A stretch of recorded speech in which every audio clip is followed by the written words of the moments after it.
भारतीय राजनीति पे जब भी नज़र डालें तो धर्म और जाति जैसे मुद्दे एक बड़ी जगह लेते हैं।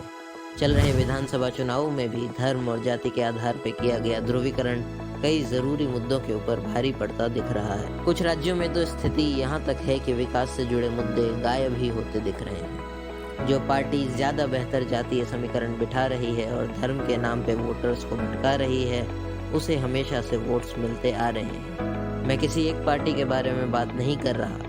भारतीय राजनीति का केंद्र ही वो मुद्दे बन चुके हैं जिनसे असल जीवन में एक आम नागरिक का लेना देना नहीं है, और ऐसी राजनीतिक व्यवस्था विश्व के सबसे बड़े लोकतंत्र को शोभा नहीं देती। हमें ये समझना होगा कि नेताओं और पार्टियों को हर 5 साल पे कुछ ऐसा चाहिए जिससे वो फिर से सत्ता पा सकें, और असल विकास ना करके वो हर चुनाव से पहले जनता को अपने अपने नारे के अंदर बांधना चाहते हैं। चुनाव खत्म होने के कुछ महीनों बाद ना कोई हिंदू खतरे में होता है, ना अल्पसंख्यकों पे जुल्म होता है, ना ही दलित समाज पे अत्याचार होते हैं। हर एक पार्टी चाहती है कि बिना काम किए वो आपको असल मुद्दों से भटका कर वोट पा सके और फिर से अगले 5 साल तक सत्ता में बनी रहे।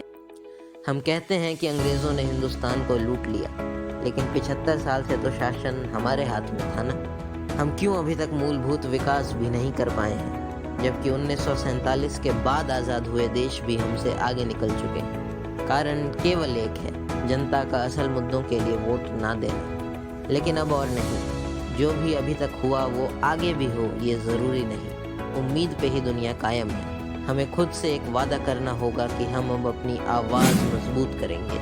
जो पार्टी हमारे मुद्दे उठाएगी उसे ही समर्थन देंगे। जो हमारा फ़ायदा सोचेगा हम केवल उसका ही फ़ायदा सोचेंगे। अगर हमने ऐसा कर दिया, अगर जनता की आवाज़ धर्म और जाति से बड़े मुद्दों की तरफ रुख लेने लग जाए, सारा खेल चंद दिनों में पलट जाएगा और एक एक पार्टी विकासशील मुद्दों पे बात करने लग जाएगी। और इसके लिए अब हमें एग्रेसिव रूप से धर्म और जाति की राजनीति का विरोध करना होगा।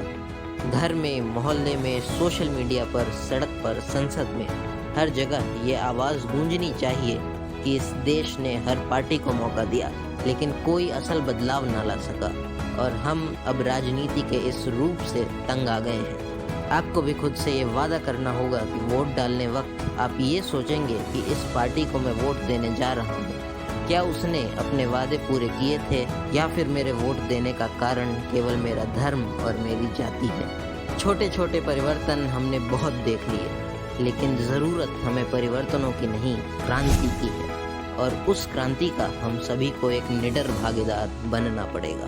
वीडियो को प्लीज़ अपने हर करीबी दोस्त, रिश्तेदार के साथ शेयर करें ताकि ये महत्वपूर्ण बात सभी तक पहुंच सके। केवल आपके और मेरे प्रयास से ही बदलाव लाया जा सकता है। अगर आप मेरी बातों से सहमत हैं तो कमेंट करें। मैं जब भी वोट दूंगा धर्म और जाति के नाम पर नहीं दूंगा।